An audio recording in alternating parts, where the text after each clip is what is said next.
Hello, my name is James and welcome to Mirror Domains. Today we're going to be talking about Gotham Season 3, Episode 8, Blood Rush. And when you hear that title, you're thinking it has to do something about blood. And what we know about the universe this far is Barnes has something wrong with his blood. Yes, this episode is about Barnes and him dealing with the disease, the Alice sickness that's inside of him. And it basically opens up with a scene of Barnes following this crook to a place where he sees that he's basically cleaning up a dead body. And Barnes loses it and kills the guy in brutal fashion. Just an awesome way to start off this episode. Okay, so after the big opening there, Gordon and Bullock are assigned to the crime scene. And, of course, that sets up them eventually going to meet towards the end of the episode. Okay, I like that setup. Barnes then goes to Tetch in Arkham, and they talk about Barnes' inner demons, like what's making him do this. And it's just basically rooted around the fact that Barnes doesn't like the fact that he knows all these criminals are out in Gotham, but he can't go and get them until he's got the right evidence to bring them in properly. But everybody knows that, there are bad guys out there. So that's something that's just slowly eating away at him. But I like the scene because Tetch just kind of educates Barnes about the extent of what Alice's blood does. And it's kind of creepy. Okay. Penguin and Edward talk about Isabella and his compulsion to kill. And this was an interesting scene. So basically, Edward is telling Penguin, oh, hey, I don't trust myself around her. I don't want to harm her. And what it basically boils down to is that there's a scene that sets this up, that where Isabella and Edward are having breakfast and she puts on these glasses and it reminds him of Miss Kringle. Now, I can understand his hesitation. So it basically ends with Penguin and Edward talking about that and Edward asking Penguin to break up with her so that, he won't hurt her. And of course, we know how Penguin feels about Edward, and that just sets up some interesting drama to come down the line.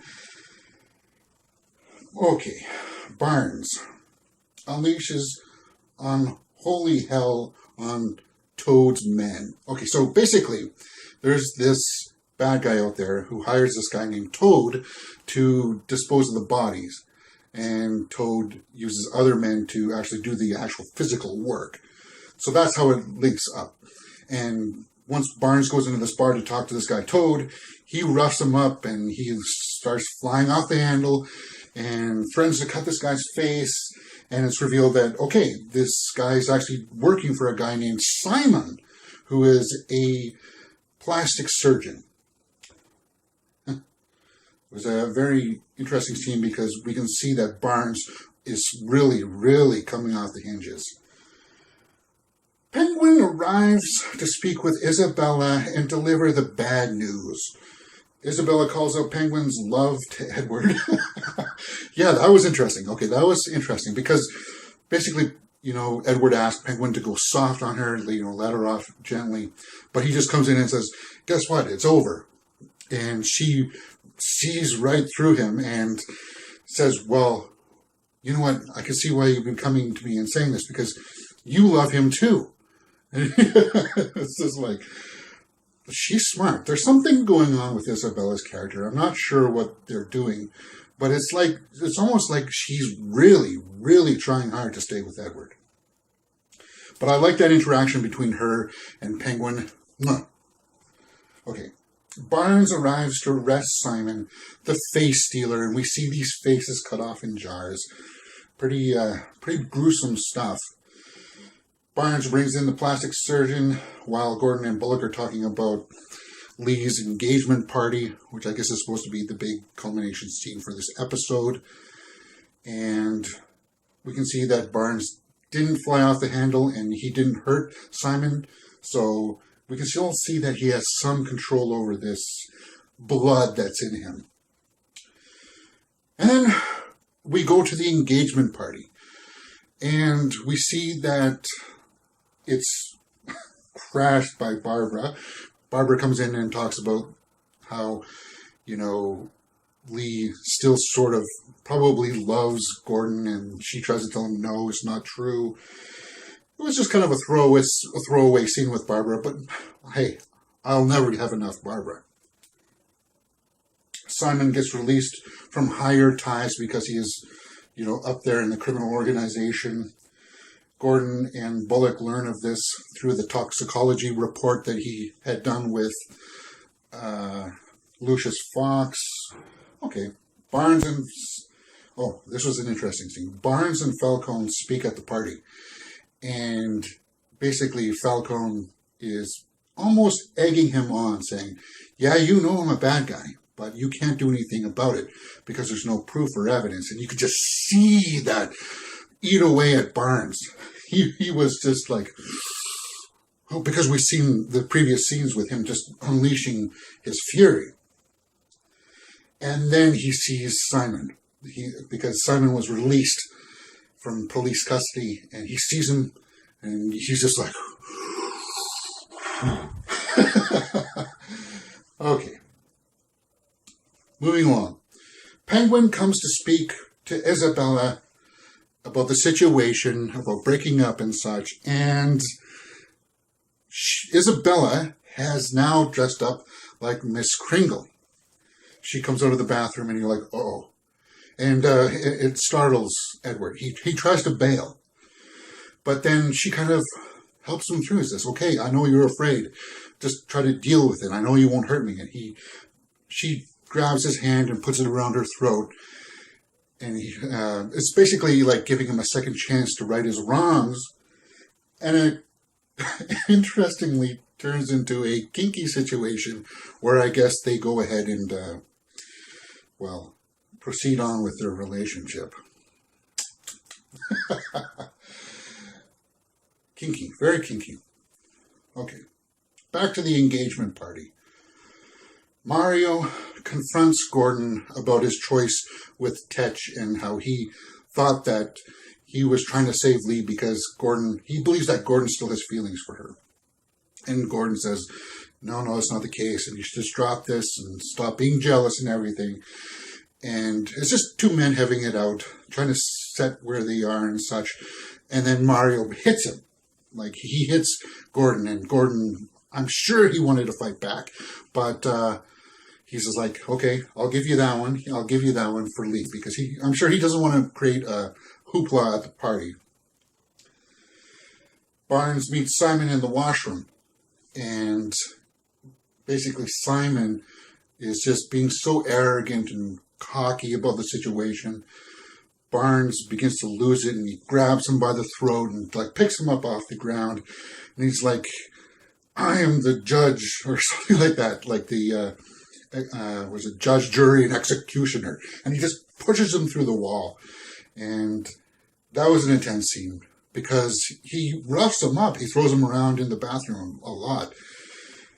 And there's the rage on Michael Chiklis' face, Barnes' face, when he's just unleashing fury. It's great. I love the way that they're going with this Barnes character. And I want to see more.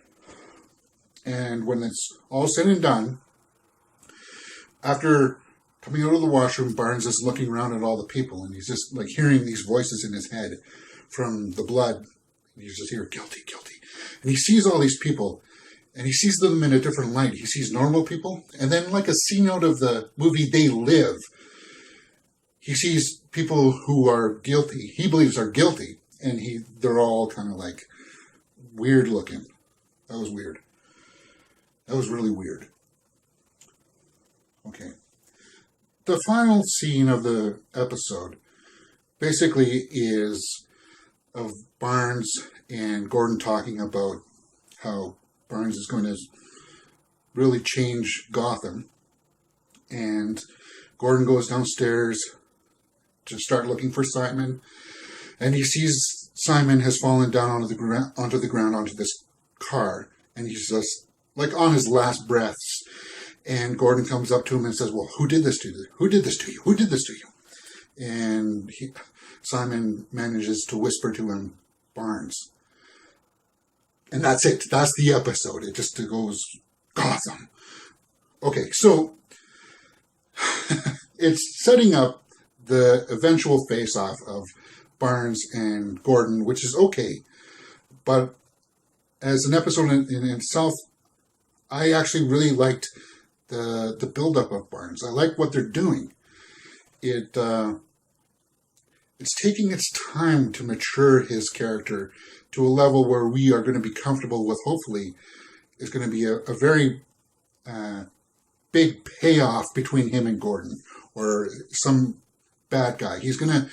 Barnes is going to go either down in a huge blaze of glory, or he's going to go out in a way that's going to help better Gordon in the police force. That's what I'm thinking is going to happen. Oh, and of course, one final thing. We see that Edward comes back and he talks with Penguin about he managed to smooth things over with, Isabella. And we then see that, Penguin still has some of those mob ties. We see that one of his henchmen comes in with a wrench, and he's basically cut the cord for Isabella's brakes. And it ends with her driving fast towards the train, and she's trying to press the brakes, and they're not working, and they cut away. So we're presuming that she's dead. I'm guessing that she's either going to be dead or severely, severely injured. And anyway, it's going to culminate probably with Edward and Penguin working together again until he finds out that Penguin was behind her brakes being cut. Overall, as an episode, I'd have to give this a solid 9 out of 10 because of that intensity that they're building up with Barnes and of the performance from Chiklis. You can see that he's struggling with it, and it's part of the effects with his eyes that really help it. But when he starts fighting the bad guys and such, you're just like, cool, wow. All right, so those are my thoughts for Gotham, Episode 8, Blood Rush. If you've liked what you've seen, please hit that thumbs up button and leave some comments, because I will reply to them. And, hit that thumbs up button, subscribe.